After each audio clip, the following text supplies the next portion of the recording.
नमस्कार, जय हिंद दोस्तों। स्वागत है आप सभी का आज की इस क्लास में। अगर आप भी इस बार यूपी बोर्ड से क्लास 10 का पेपर देने वाले हैं तो आज की क्लास आपके लिए बहुत ही महत्वपूर्ण है, क्योंकि आज की क्लास में मैं आपके लिए मैथ का मॉडल पेपर लेकर के आया हूं। मैं आपको बताने वाला हूं कि मैथ का जो पेपर है आपका किस तरह से आने वाला है, तो वीडियो को लास्ट तक जरूर देखिएगा।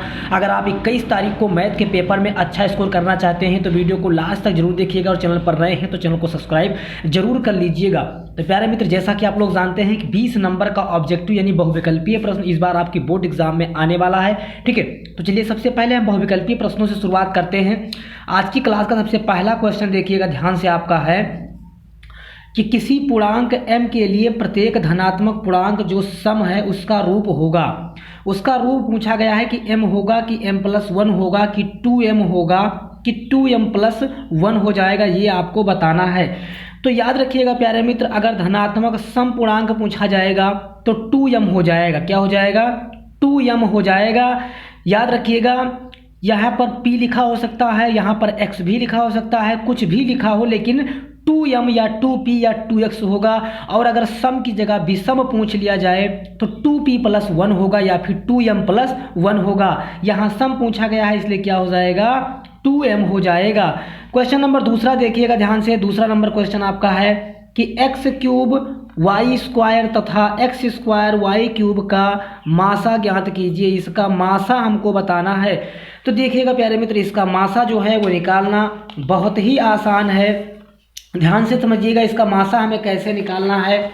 देखो, जैसे लिखा है कि x² y², ठीक है, क्या लिखा है? x³ y², और लिखा है कि x² y³, क्या लिखा है? कामा लिखा है x² y³। अब इसका मासा निकालना है ना, तो बहुत ही आसान है। इन दोनों में देखो, पहले x वाले पद में दोनों में देखो किसकी घात छोटी है, तो इसकी घात 3 है, इसकी घात 2 है, इसका मतलब इसकी घात छोटी है, तो इसको आप यहाँ पर लिख लीजिए। इन दोनों में y वाले में देखो किसकी घात छोटी है, इसकी घात 2 है, इसकी घात 3 है, इसकी घात छोटी है, तो इसको लिख लीजिए। यही इसका मासा हो गया। बस यही इसका क्या हो गया? मासा हो गया। बड़ी आसान सी ट्रिक है निकालने की। अगर लासा पूछता तो दोनों में जो घात बड़ी होती उसको हम लिख देते। ठीक है, लासा पूछा गया है तो देखिए इन दोनों की घात छोटी है इसलिए यही हो जाएगा। ठीक, इसके बाद क्वेश्चन नंबर तीसरा देखिएगा ध्यान से। लिखा है 144 के अभाज्य गुणनखंडों में 2 की घात होगी। ठीक है, तो प्यारे मित्र देखिएगा, अगर 144 का आप अभाज्य गुणनखंड निकालते हैं तो 2 सत्ते 14, 2 दूनी 4, 2 तिहाई 6, 2 छंग 12, 2 से काटेंगे 18, 2 से काटेंगे तो 2 नवा 18, फिर 3 से काटेंगे 3 तिरिका 9, 3 एक अन्नम 3। इसमें पूछा गया है कि 2 की घात कितनी होगी, तो 1 2 3 4, 2 आया है 4 बार, यानी 2 की घात कितनी होगी?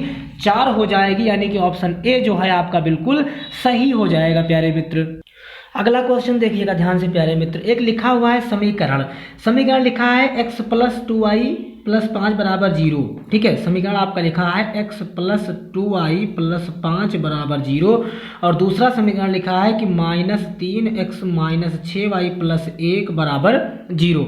अब इसका हमें बताना है कि इसका युग्म क्या होगा? अद्वितीय हल होगा, ठीक 2 हल होगा, कोई हल नहीं होगा, या अपरिमित रूप से अनेक हल होगा, ये इनको बताना है। देखो ध्यान से, समीकरण को हल करने के लिए आपको करना क्या होता है कि या तो x वाला पद काटना होता है या तो y वाला पद काटना होता है।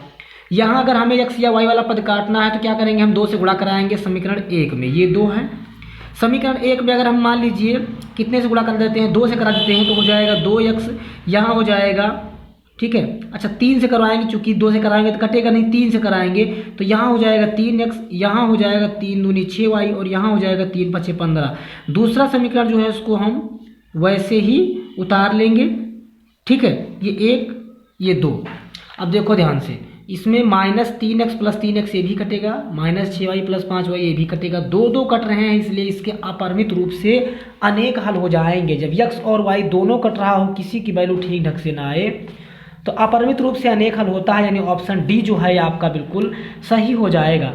इसके बाद क्वेश्चन नंबर देखिएगा 6 ध्यान से। Question number 6 very most important question है, और अगर अभी तक आपने चैनल को सब्सक्राइब नहीं किया है तो सबसे पहले तुरंत आप सब्सक्राइब का बटन दबा करके चैनल को सब्सक्राइब जरूर कर लीजिए। देखिए 6 नंबर क्वेश्चन है, यदि रैखिक समीकरण का युग्म जो है वो संगत हो तो इसके आलेख कैसा होना चाहिए? इसका आलेख खींचिए। देखिए संगत कोई भी कब होता है? ध्यान से देखो, जब A1/A2 और B1/B2 और C1/C2 इन तीनों में ये दोनों तो बराबर हों लेकिन ये बराबर ना हो। A1/A2 B1/B2 के बराबर हो लेकिन C1/C2 के बराबर ना हो तो संगत होता है। और बिल्कुल सेम कंडीशन लागू होती है किस पर? यही कंडीशन लागू होती है हमारी समांतर पर। समांतर का नियम भी कहता है कि दो बराबर होने चाहिए लेकिन तीसरा बराबर ना हो, तो इसका मतलब इसका ग्राफ कैसा होगा? समांतर हो जाएगा। इसकी रेखाएं जो होगी क्या हो जाएंगी? समांतर हो जाएंगी। फिर देखिएगा क्वेश्चन नंबर 7वां आपका फिर लिखा है कि ये समीकरण y/0 और y/-7 के युग्म का, इसके युग्म का हल क्या होगा? तो इसका कोई हल नहीं होगा, इसका कोई भी हल नहीं होगा, क्योंकि ना इसमें ठीक ढंग से x का मान दिया गया ना y का मान, सिर्फ और सिर्फ y का दिए हैं, x का कोई मान ही नहीं दिए हैं, तो इसलिए इसका कोई भी हल नहीं होगा। इसलिए ऑप्शन डी जो है आपका बिल्कुल क्या हो जाएगा? सही हो जाएगा। इसके बाद अगला क्वेश्चन आप ध्यान से देखिएगा। यदि समीकरण लिखा है x², समीकरण लिखा है x² + 6x + 9 = 0, तो इसके मूल आपको ज्ञात करना है। ठीक है, क्वेश्चन इसमें गलत प्रिंट हुआ था, इसके मूल आपको ज्ञात करना है। तो इस तरह से कोई भी क्वेश्चन आ जाता है और आपसे मूल ज्ञात करने के लिए पूछ लेता है, तो ध्यान से देखिएगा आप क्या करेंगे, सिर्फ इसका क्या निकाल लेंगे? गुणनखंड निकाल लेंगे। तो देखो ऐसी संख्या लेनी है कि गुणा करने पर 9 आवे और जोड़ने या घटाने पर 6 आवे। तो यहाँ लिखेंगे x², यहाँ लिखेंगे 3x, फिर से लिखेंगे 3x, ये 9 को हम पीछे फिर लिखेंगे बराबर लिखेंगे 0। 3 त्रिका होता है 9 और 3 में 3 जोड़ेंगे तो हो जाएगा 6। इन दोनों में जो मिलेगा कॉमन करेंगे, इन दोनों में जो मिलेगा कॉमन करेंगे। इन दोनों में हमको x मिल रहा है तो x कॉमन करेंगे। यहाँ से 2x था, 1x बाहर गया तो 1x बचा, यहाँ एक ही x था कॉमन हो गया तो केवल 3 बचा। इन दोनों में x तो है नहीं, 3 कॉमन हो सकता है तो 3 ले लेंगे, तो यहाँ से 3 बाहर हो गया तो क्या बचा? सिर्फ x बचा। और 3 को अंदर कितनी बार गुणा कराए कि 9 आए, तो 3 ही बार अगर गुणा करा दे तो 9 आ जाएगा। तो x + 3 देखिए 2 डिब्बे में 2 ब्रैकेट में आया है तो एक बार लिखेंगे, ये दोनों एक ब्रैकेट में लिखेंगे, बराबर में 0। अब अगर x + 3 बराबर 0 लेंगे तो x बराबर हो जाएगा -3, 3 बराबर किस तरफ आ जाएगा? -3 हो जाएगा, और ये भी क्या हो जाएगा? -3, यानी कि -3 जो है इसके दोनों मूल आ जाएंगे। अगला क्वेश्चन आपका कहता है कि 5x + 5, देखिए इस तरह से समीकरण लिखा हुआ है, इसका हल हमसे पूछा गया है। ध्यान से देखिएगा, बहुत ही आसान है इसको लगाना। ऐसे लिखा है, अगले ब्रैकेट में x - 5 है और बराबर का लिखा हुआ है 55। ठीक, तो आप इसे देख पा रहे हैं कि ये लिखा है a + b, a - b, एक सूत्र आपने पढ़ा है a + b, a - b, तो हो जाता है a² - b² के बराबर, यानी कि हो जाएगा 5। ये a² यानी कि x का स्क्वायर माइनस b² यानी कि 5 का स्क्वायर, इसको ऐसे लिख लिए, बराबर में लिख लिए 55। ठीक, अब 5 से अंदर गुणा कराएंगे तो हो जाएगा 5x² और ये 5 × 5 = 25, 25 से 5 में गुणा होगा तो 25 × 5 = 125 और बराबर में हो जाएगा 55। फिर से लिखेंगे 5x² बराबर 55 और 125 उधर चला जाएगा तो हो जाएगा, इधर माइनस में था उधर गया तो हो गया प्लस में। फिर लिखेंगे 5x² 125 में 55 जोड़ेंगे तो कितना हो जाएगा? ये हो जाएगा आपका 180। ठीक है, कितना हो जाएगा? 180 हो जाएगा। अब हम क्या करेंगे कि 5 से 180 को भाग करेंगे तो 5 × 3 = 15 और 5 × 6 = 30। ये x² बराबर कितना आ गया? 36 आ गया। x² बराबर कितना आ गया? 36 आ गया, और स्क्वायर उधर भेजेंगे तो रूट चढ़ेगा 36 पर, यानी x का मान आएगा +-6। x का मान कितना आ जाएगा? +-6 आएगा, यानी कि option C is the right answer. ठीक, इसके बाद देखिएगा ध्यान से, अगला क्वेश्चन आपको क्या करना है। अगला क्वेश्चन आप ध्यानपूर्वक देखेंगे कि लिखा हुआ है कि द्विघात समीकरण 3x² - 12x + m = 0, m का, तो m का हमको मान बताना है। देखिए बहुत ही आसान है m का मान निकालना। इस तरह का एक क्वेश्चन 100% आपकी बोर्ड एग्जाम में आएगा, तो इसके लिए सूत्र लिखेंगे d = b² - 4ac। ठीक है, तो लिखेंगे d = b², b का मान हमारा कितना है? b का मान हमारा है 12 और इसका स्क्वायर हो गया, -4 × a का मान आपका है 3 और × c का मान कितना है? m है। ये a का मान है, ये b का मान है, c का मान है। ठीक, तीनों हमने लिख दिया। अब 12 बार हम 144 - 4 = 12 और लिखेंगे m, कितना हो जाएगा? 12m और बराबर में हो गया 0। फिर लिखेंगे 12m बराबर 144 उधर चला जाएगा तो हो जाएगा माइनस में, माइनस से माइनस कैंसिल हुआ, और 12 से 144 को भाग करेंगे तो m बराबर आ जाएगा 12, m बराबर 12, यानी कि ऑप्शन डी जो है आपका बिल्कुल सही हो जाएगा। इसके बाद क्वेश्चन नंबर 13 जो है, एक आकृति बनी हुई है। ठीक है, ध्यान से आप देख पा रहे होंगे, एक आकृति बनी हुई है और आकृति में देख करके आपको बताना है इन चारों विकल्प में से कौन सा सही होगा। तो इसी आपको कमेंट करके हमें कमेंट बॉक्स में बताना है कि चारों में से आपका कौन सा ऑप्शन सही हो जाएगा। अगला क्वेश्चन आपका है कि दो समरूप त्रिभुज की भुजाएं 2:3 के अनुपात में हैं तो उनके क्षेत्रफल का अनुपात ज्ञात कीजिए। तो याद रखिएगा कि अगर ये समरूप हैं तो इसका मतलब इनका रूप जो है वो समान है, इनकी भुजाएं समान हैं, और अगर इनका अनुपात 2:3 है तो इनका क्षेत्रफल भी जो होगा वो 2:3 ही होगा, यानी ऑप्शन ए आपका बिल्कुल सही होगा।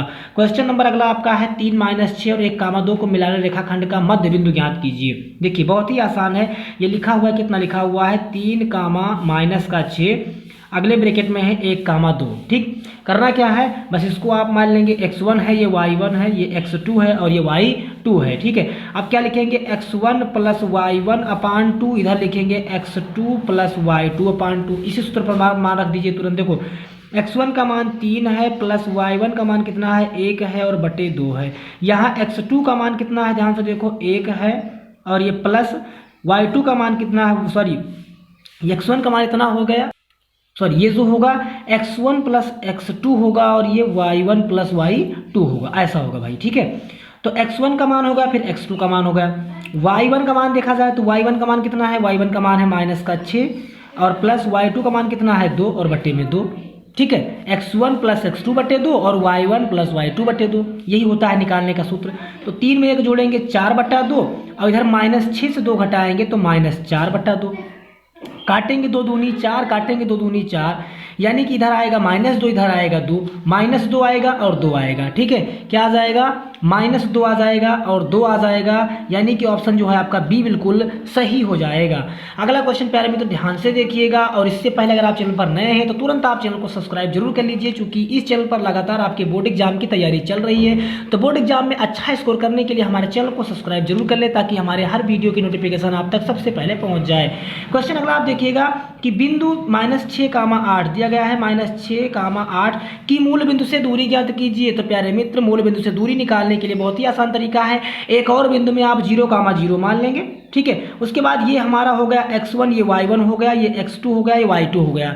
अब आप अच्छी तरह से पढ़े होंगे दूरी का सूत्र पढ़े होंगे x2 - x1 का whole square plus y2 - y1 का होल स्क्वायर। ये सूत्र आपने अच्छी तरह से पढ़ रखा है।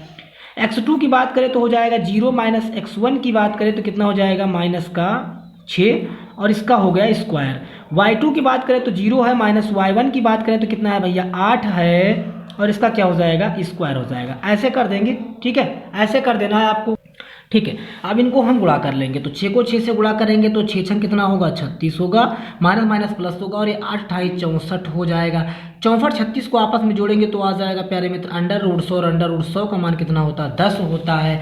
√100 का मान 10 होता है, यानी कि ऑप्शन आपका जो है ऑप्शन आपका सी जो है बिल्कुल सही हो जाएगा। क्वेश्चन नंबर 18 में आपको क्या करना है कि त्रिभुज का सूत्र लगा लेना है। ठीक है, निर्देशांक ज्यामिति का जो त्रिभुज प्रश्नावली है त्रिभुज का सूत्र लगा देंगे, बहुत ही आसान रख देंगे और आसानी के साथ आपका ये आंसर भी आ जाएगा। ठीक है, इसके बाद देखिएगा अगला क्वेश्चन जो आपको करना है प्यारे मित्र, ठीक प्रकार से आप देखिएगा अगला क्वेश्चन जो आपको करना है, लिखा है sin² 29 प्लस sin² 61 का मान क्या होगा। ठीक है, तो देखिएगा बहुत ही आसान है इस क्वेश्चन को भी सॉल्व करना, बहुत ही आसान है इस क्वेश्चन को भी सॉल्व करना। देखिएगा सबसे पहले लिखा है sin² 29, तो आप लिख लीजिए। ठीक है, उसके बाद प्लस आप क्या लिखेंगे प्लस आप लिख लेंगे sin² 90 - 29। भाई देखो sin² 90 - 29 इसलिए हमने लिखा कि 90 से 29 घटाएंगे कितना बचेगा 61 ही तो बचेगा, यानी कि 61 को लिख सकते हैं 90 - 29। ठीक, अब नीचे आप फिर से क्या लिखेंगे sin² 29 प्लस, ठीक है, ये sin² 90 - 29 बराबर क्या होगा cos² 29 होगा, चूंकि आपने सूत्र पढ़ा है sin² थीटा। ठीक है, sin 90 - थीटा बराबर क्या होता है cos थीटा होता है, तो sin² 90 - थीटा बराबर क्या होगा cos² थीटा। अब देखो sin² theta plus cos² theta इसका मान होता है 1 के बराबर, यानी sin² theta plus cos² theta बराबर 1 होता है, यानी ऑप्शन बी जो है आपका बिल्कुल सही हो जाएगा। इसके बाद क्वेश्चन नंबर 20 आपका ध्यान से देखिएगा प्यारे मित्र, क्वेश्चन नंबर 20 आपका कहता है यदि tan थीटा बराबर a/b हो। ठीक है, सबसे पहले एक त्रिभुज आप ऐसे बनाएंगे, बहुत ही आसान निकालना, इसको ए मानेंगे, इसको बी मानेंगे और इसको सी मानेंगे। ठीक है, tan थीटा बराबर कह रहा है a/b और tan थीटा बराबर होता क्या है लंब बटा आधार, तो लंब का मान a है, आधार का मान b है, कर्ण हमको निकालना है। तो पाइथागोरस प्रमेय का अगर हम सूत्र का प्रयोग करते हैं तो हो जाता है कर्ण का स्क्वायर बराबर आधार का स्क्वायर और प्लस लंब का स्क्वायर ही तो होता है।